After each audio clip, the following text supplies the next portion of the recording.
that nerve is going to fire. So it's the last controller of sympathetic nerve activity. So anytime you want to change sympathetic nerve activity, it happens through the RVLM.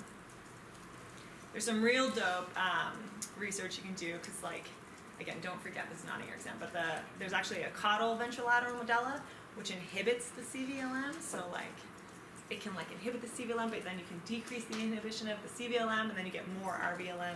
Anyway, it's really exciting. But the RVLM is your last controller for the sympathetic nervous system outflows. So ventrolateral medulla was the R? Rostral. Oh, okay. It's,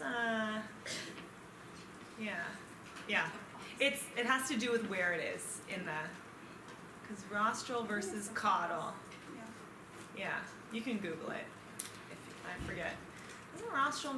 Oh no. Does anyone know what rostral means? Head? Yeah. Thank you. Head. And caudal's tail, right? Oh my God, yes. Thank you. Someone at the back was trying to help me out. Thanks. Yeah. But it just, that's talking about where it is in the spinal cord. So I just want, yeah. This is what happens when we get questions, so I get thrown off. Oh yeah, go ahead. Can you explain the last point again? I can, yeah, sorry, I didn't even get to that yet. All these questions. No, I'm just kidding. I'm chirping you guys for asking too many questions. Okay, so, oh yeah, we got stuck on transmural pressure. But again, transmural pressure, the take-home message is they're sitting inside the blood vessel, and if you picture the little baroreceptors sitting in there, they're feeling what's happening inside the blood vessel, but they're obviously feeling what's happening outside the blood vessel too. So that's the easiest way that I can explain it. Yeah. But basically, yeah. It's wrong to say that they're only sensitive to the pressure inside the blood vessel. I'm not like giving you a hint for the final exam, but that would be a tricky final exam question to ask. I promise, I haven't even seen the final exam. People on tape, I'm not winking. Okay. Okay, so yeah, they detect changes in transmural pressure. So for now on, if we say there's an increase in pressure detected by the baroreceptors, just assume it's transmural pressure. I'm always going to say it's increase in pressure inside the artery, because unless we start getting into the neck pressure stuff, yeah. Okay, so this gets detected, so this is equal to an increase in mean arterial pressure, again, because no one's squeezing on your neck. Oh, although this is when we do imaging at the level of the neck, if you push on someone's carotid sinus, like I've seen people passing out from that, because they, all of a sudden their blood pressure starts to crash, and they're like, I don't feel good, and you realize you're shoving right on their carotid sinus. We have a couple of things that you push on the neck on this. Anyway, okay. We don't make people pass it in my lab though. So increase in blood pressure gets detected at the level of the baroreceptors here. Again, up to our brainstem. This goes to the NTS, yada, yada, yada. Well, actually just kind of yada, yada to the RVLM, and then that is gonna, we want a decrease in pressure, right? So this is a feedback. We want pressure to go back down. We have an increase in pressure. This is normal. We're not talking about exercise right now. So normal life, your pressure goes up. The baroreceptors say, no, we want to keep pressure at 100. We want to bring it back down. So pressure's up, they've increased their firing. And then through a series of events, actually, the CVLM, the caudal, is important here because it increases its firing onto the CVLM, which increases its inhibition of the RVLM. You don't have to know that, but I'm just telling you so that you do know. And then so the RVLM fires less. So you have less sympathetic outflow, less neurotransmitter getting released on the vascular smooth muscle, less activation of these alpha receptors, less contraction of the vascular smooth muscle, less vasoconstriction, increase in vascular conductance. TBR is going to go down, blood pressure goes up. Down. Oh dear. Down. And so you've had a nice feedback loop. Cool. So the baroreflex is an inhibitory reflex. Hold on, I paused. It's an inhibitory reflex, so when we say that you've activated the baroreflex, that happens when pressure increases, as here. Because when pressure increases, the baroreceptors fire more. So increase in pressure causes an increase in baroreceptor afferent firing, which, sorry, I skimmed over the parasympathetic. I'm not a huge, parasympathetic is kind of boring to me. But anyway, so it's going to increase parasympathetic to bring heart rate down and drop sympathetic activity. to also bring heart rate down and to reduce vascular constriction, decrease resistance, increase conductance, which is going to decrease heart rate cardiac output and increase vascular conductance to decrease pressure. Did I go through that really quickly, or are we good? Good. And then the opposite is true. And we can kind of get into the semantics of this. Again, not having looked at your final. So if you activate the baroreflex, that's an increase in pressure. That's loading of the baroreceptors. You've loaded them, you've increased the pressure on them. Alternatively, you can unload the baroreceptors, which is when you decrease blood pressure. So now there's less pressure, they fire less. So less goes up to the NPS, less goes down to the CVLM. The CVLM inhibits the RVLM less, so sympathetic activity goes up. More activation of these, more at the heart, etc. Increase in blood pressure. Good. Okay. We've never come this close to the end of class. We have till 20 after or 25 after? 20 after? You're gonna tell me 20 after, so we get it early. Okay. We got time. I think we only have like 2 slides left, but they're kind of heavy. Okay. So now we're going to give evidence that the muscle metaboreflex is really a thing, in case you didn't believe me. So here's a couple old studies. So this one's done in cats, where they electrically stimulated the triceps surae muscles, and they measured tension within that muscle. So then they can attach, this is why you do this in animals, so you can attach the tendon to a force transducer. Presumably none of you would want that to happen to you. And then you can measure the amount of tension that's developed in that muscle when you contract it. They measure blood pressure in the carotid artery, so that gives us an index of mean arterial pressure. And then they also, actually, so let's look at this first. So here's a static contraction. So again, they've got their electrodes hooked up, they stim it, they do that. The muscle develops tension. I straight up hate, look how zoomed out there on the heart rate. You can't tell, this looks like a flat line. It's not a flat line. So I'm gonna bring you down here. So static contraction, here is their heart rate at rest. And then here's their heart rate at peak. There's a small increase in heart rate. Oh no.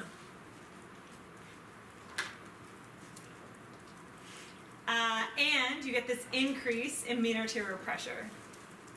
Boom, boom. The other thing you get as you've got this muscle with its kind of like static tension is pH slowly decreasing, which means that you're producing what? Right? Yes, exactly. I know who said that. Whoever said it. Yes. Protons. H+. Hydrogen ions. Synonyms. Okay, so the longer we go, the more hydrogen we're producing, as the muscle is doing all its work, going through its metabolism, so pH is steadily dropping. So what's the way to figure out how, because obviously the muscle is moving, right? So there's no central command. These cats are heavily anesthetized. So we've taken away central command, but it could still be that because their muscle is twitching, so you've got a shortening of the muscle, so we still get our type 3s with the mechanoreceptors that are firing. So we want to get rid of those.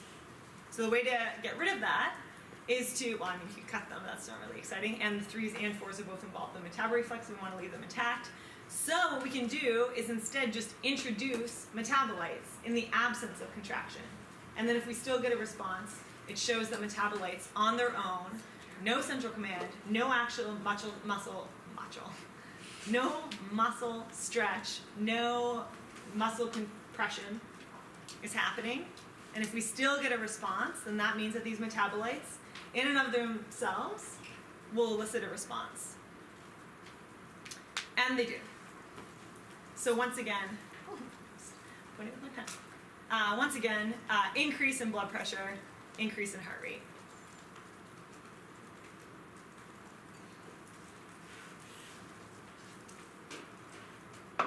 And then we don't have a fun graph for this one, but just like before, if we denervate, so cut those 3s and 4s, you still get, lies. You don't get a change in either of these things, because the 3s and 4s are what are mediating that.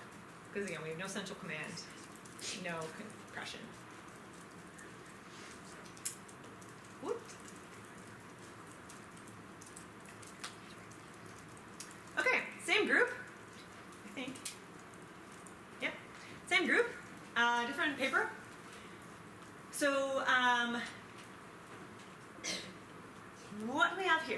so we've got, we're recording again directly from I said again, we're not really showing you the activity of those 3s and 4s here. These are just the especially the blood pressure and the heart rate, the effects of those.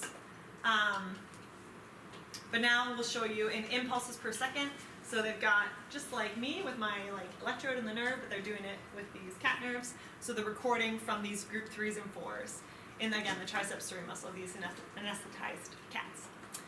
So first of all, they do a static contraction. So once again, they'll stimulate that muscle to contract, and you get an increase in the 3s and 4s. Does that make sense, right? So the muscle is firing away.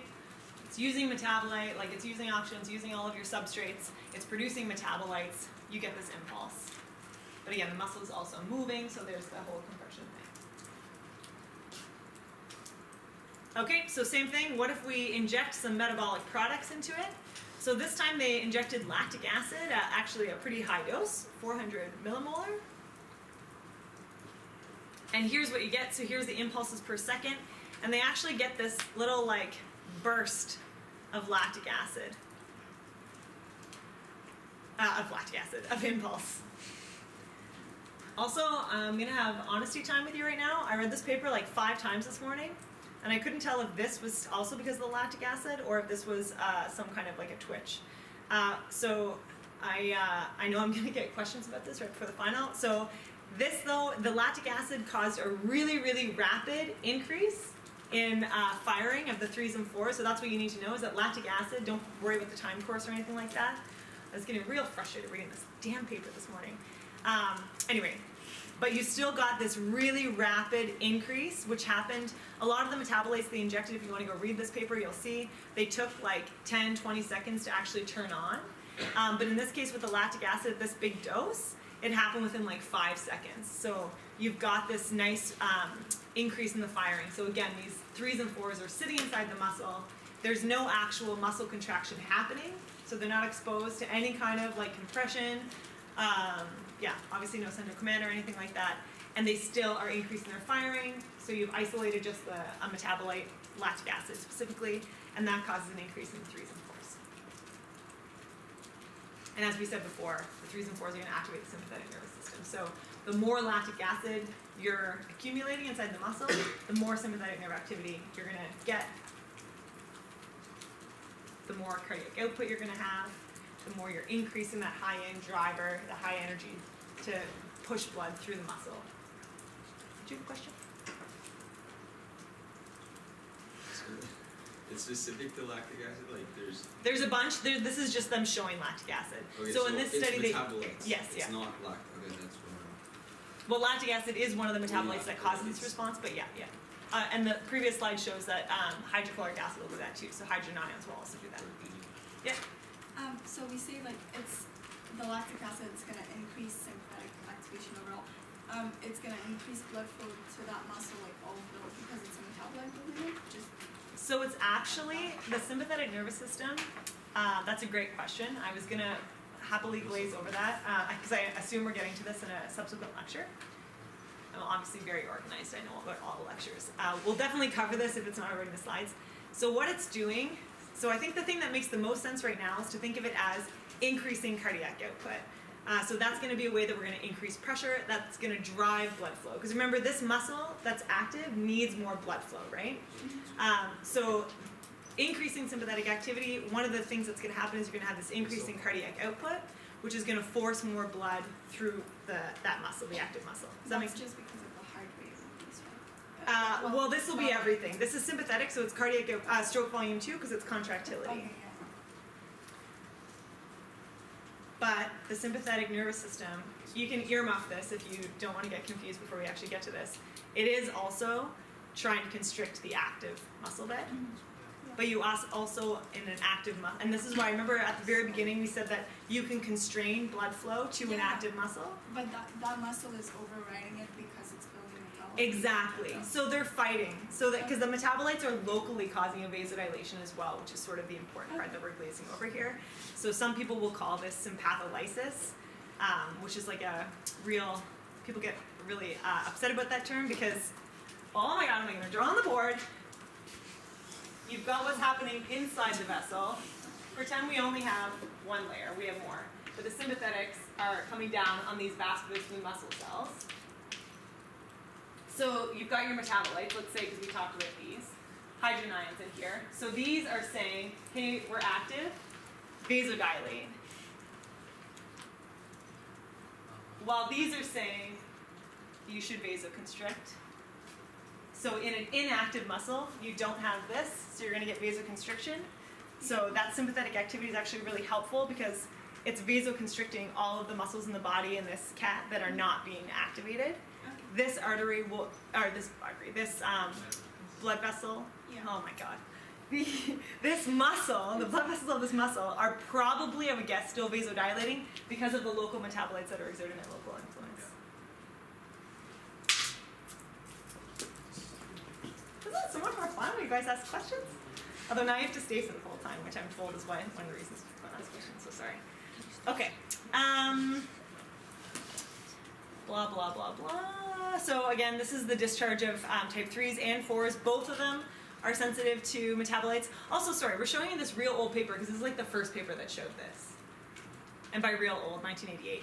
Was anyone alive in 1988? I was. Were you guys? No. Oh my god.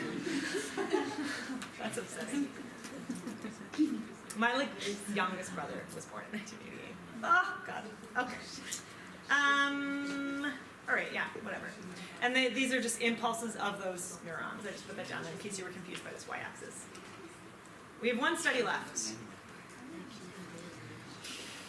So this is a really cool study. Oh, I forgot to put the year. Oh no, it's right here. And this was 2011, so this is like kind of recent. By this guy, Marcus Amon, who is my friend's favorite. We all have like our favorite researchers. He's her favorite. Because she had to pick him up from the airport once, and she was like, what does he look like? And they're like, he looks like a spy. And so she went to the airport, and so now you can Google Marcus Amon and like see, tell me if you think he looks like a spy. But whenever he's at a conference, Marcus Amon's here. Anyway, I've never met him, but I always think of the spy.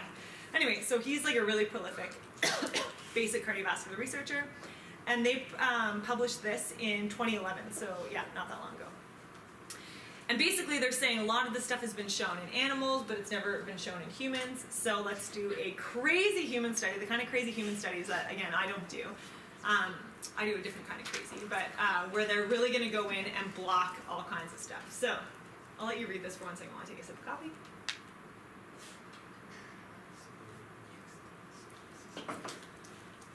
So I don't know if that was enough time for you guys to read this, but I'll walk you through. So they had men, obviously, perform single leg knee extensor exercise. So this is actually a picture from a really old paper. Presumably they got like a fancier way of doing this, like probably a biodex or something like that, but they cited this paper, and so I thought I'd put it in.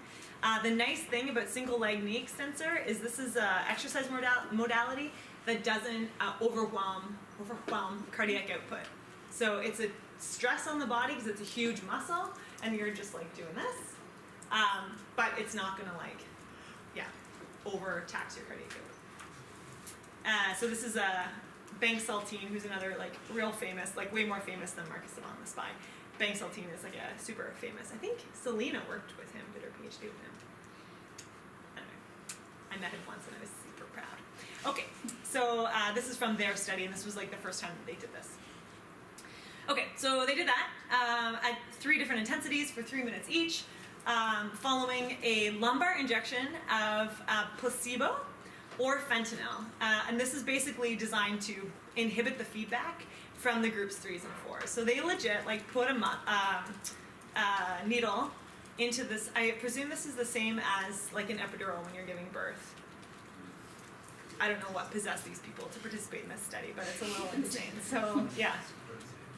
So there you go. Would anyone ever let someone give them an epidural for science? They probably paid like a butt ton. Okay. First, they found no influence of the afferent blockade on central or peripheral hemodynamics at rest, which makes sense because they're not doing anything. So the metaboreceptors are just like sitting in the muscle, nothing's changing, no change in hemodynamics, showing that these metaboreceptors are only active when you're doing something, which makes sense, right? When there's metabolites building up. Okay. So So then they had them exercise. So you've got four, I was gonna say thingies, whatever, 4 thingies across the x-axis here. Rest, 15 watts, 30, and 45. So basically graded exercise intensities here. So let's skip MAP for right now. We'll go to heart rate and stroke volume first. So at rest, again, like I said, they're the same. 15 watts you have in the black bar, which is the control, so no blockade. You've got, so let's just look at the black bars right now. So you've got an increase in heart rate during the exercise, which is greater in the 30 and greater in the 45. You can see stroke volume increased across all of these. It was the same between the 3 intensities. But then you block with the fentanyl, and like this study was sweet because it was like, as we said, like double-blind randomized control. Like the guys didn't know what was happening inside their spinal cord. So their heart rate response was less at each intensity, is what that's showing. Likewise with stroke volume. So you can see actually stroke volume didn't change here. It just stayed at baseline values. And then, as you know, cardiac output is a product of those two, so it makes sense. The cardiac output was depressed throughout all of exercise and increased to a much lesser extent.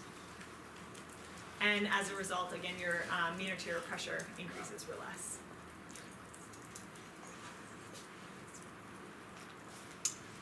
So, the contribution of continuous muscle afferent feedback, this was the conclusion, I ripped this straight out of their abstract, is essential in ensuring appropriate hemodynamic and ultimately metabolic responses to exercise. Because remember, we're not just like changing mean arterial pressure for the heck of it. We're going back to our high intensity thing. This is what's driving blood flow through the muscles. So we're going to be talking about oxygen extraction, AVO2 differences and that kind of thing.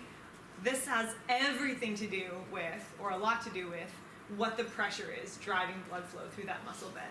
So if you have a problem with pressure, mean arterial pressure, you have a problem driving blood flow through, and you're going to have a problem doing your metabolism, because that's how the muscle is getting its oxygen.